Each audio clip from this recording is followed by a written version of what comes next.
il se voit très souvent dans ses songes vivant dans l'eau. Il pensait que le fait de voir de l'eau, c'était une bénédiction, soit encore c'est le fait de vivre dans la présence de Dieu, selon ce qu'on lui a enseigné, alors que c'était plus profond que ce qu'il lui pensait.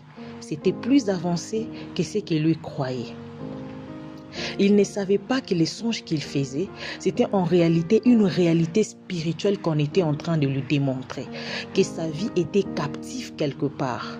Physiquement, nous voyons un homme sur terre, mais spirituellement, c'était un homme à eau. C'était au fait un mami ou un tatiwata. Mais lui ne connaissait pas cette réalité. C'est ce qu'on appelle l'inconscience spirituelle. Plusieurs parlent de la sorcellerie inconsciente, mais là, c'est une inconscience spirituelle. Il est quelqu'un d'autre spirituellement que son physique ignore. Il était captif dans une vie d'eau, des eaux, dans une vie des eaux.